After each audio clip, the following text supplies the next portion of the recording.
So here's a song that I released twice, and there's a very good reason for that. At the time, I was calling myself the Caleb Miller Solo Project, and I put out an album called 20-something way back in, had to be about 2016 or so. And I was 22 years old. I put the album out on my birthday, on my 22nd birthday, because it was really an album, and this song specifically, about getting older, becoming an adult, moving into that new phase of my life. And this was probably my favorite song on the record, but it was kind of my least favorite recording. I did the rest of the songs with the band that I was playing with at the time, who did a phenomenal job, and this is one of the songs that I did pretty much solo. It just featured my voice, my guitar, and a string quartet part that I wrote.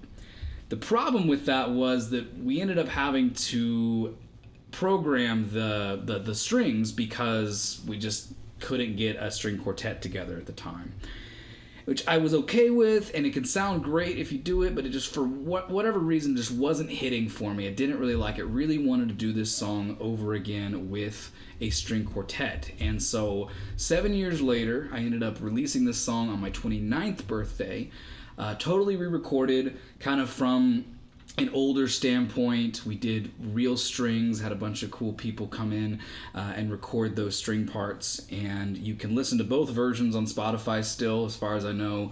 If you search for 20-something or the Caleb Miller Solo Project, you can probably find this song, and you can find the new version on my Vagabond Grove page as well.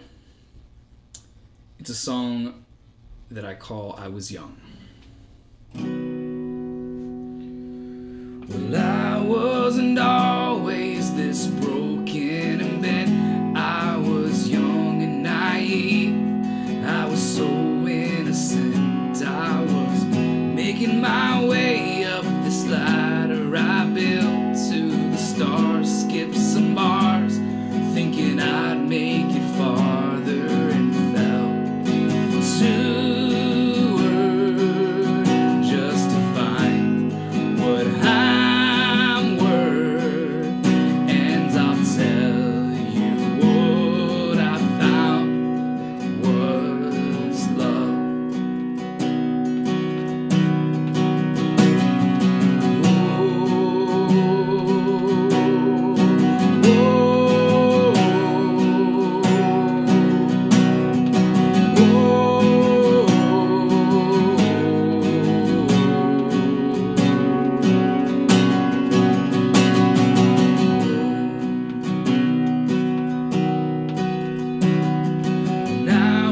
to try